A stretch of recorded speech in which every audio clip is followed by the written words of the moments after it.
Democrats will be trying to hold on to a razor-thin majority in the House of Representatives this fall, and the once-a-decade process of redistricting is also changing the map and creating some greater challenges as redrawn district lines are squeezing some Democrats. So ABC's Brittany Shepherd has a look tonight at one New Jersey Democrat now fighting for his political life.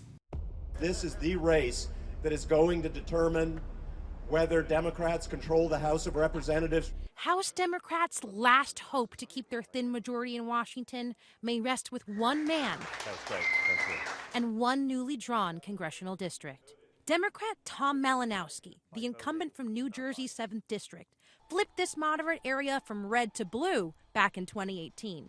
And he kept his job by less than 2 points in 2020. But thanks to new trends in redistricting, holding his gig is now even less of a sure thing. That is a burden. It means we have to work much harder. It's going to cost us a lot of money. When a bipartisan panel for the Garden State began drawing new maps for the next decade, the Democrats had to make a tough choice. The real dynamic this year was, what were the Democrats going to do to try to preserve their majority in Congress in New Jersey, given the expectations of a midterm wave in the other direction. That's why Democrats opted to draw safer districts to help shore up 3 currently blue seats. But in exchange, something and someone had to give. Malinowski was the unlucky pick. Professor John Farmer, an expert in redistricting, put it this way. Does that make Malinowski essentially like a sacrificial lamb at the expense of saving the other Democrats? Well, if things go wrong, that's what the result will be. Now Malinowski's district is nearly evenly split between Democrats, Republicans, and the unaffiliated. Even Republican challenger John Eisman admits Republicans now have a slight edge in the 7th District. I think it's undeniable it gives us a slight edge. We added around 17,000 Republicans to the district. It was actually the only one to became most red of any of the other districts through redistricting. Eisman, one of several challengers from the right, thinks this congressional race is just the beginning of a red wave in New Jersey. We can't rest on establishment support and say that, well, we're just going to swing to victory because the Democrats sacrificed Tom Malinowski. It's a little bit tougher, but it's a completely winnable district. Voters like new constituent Sally O'Brien, who wants action on issues like gun reform and abortion rights. Am I concerned? Well, sure, anybody would be, because these things are important to me. Malinowski is even able to take a little friendly fire here. But the incoming from other opponents has been far less friendly. Tom Malinowski can't defend his own record.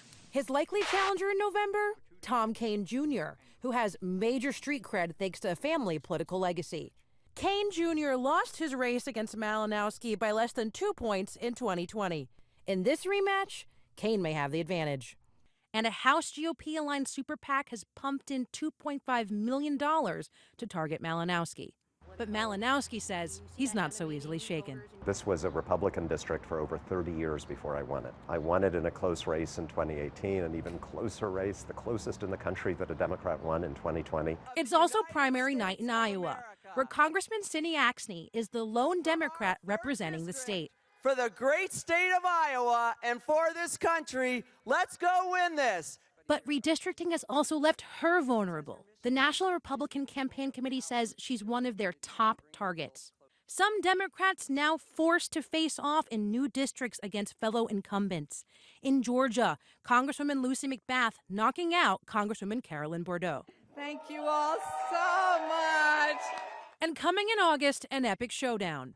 Veteran House Democrats Jerry Nadler and Carolyn Maloney square off in New York's 12th District. Regardless of which party benefits, experts warn that the process of redistricting is deepening the political divide. I think it absolutely is a driver of polarization because essentially it all boils down to who votes in the primaries. A move away from the center that worries Susan Blanco, a Democrat from Springfield, New Jersey. And with the way things are leaning Republican, we're really concerned about the representation. With a slim 5-member majority in the balance, Malinowski is betting on that enthusiasm. And while his path to November is bumpy, he says his strategy is clear. So what we're going to do in my race is to forge a real alliance between middle-of-the-road Democrats, Republicans, and independents who care about protecting our democracy. Malinowski's campaign and these Jersey Democrats are all hoping that message is enough.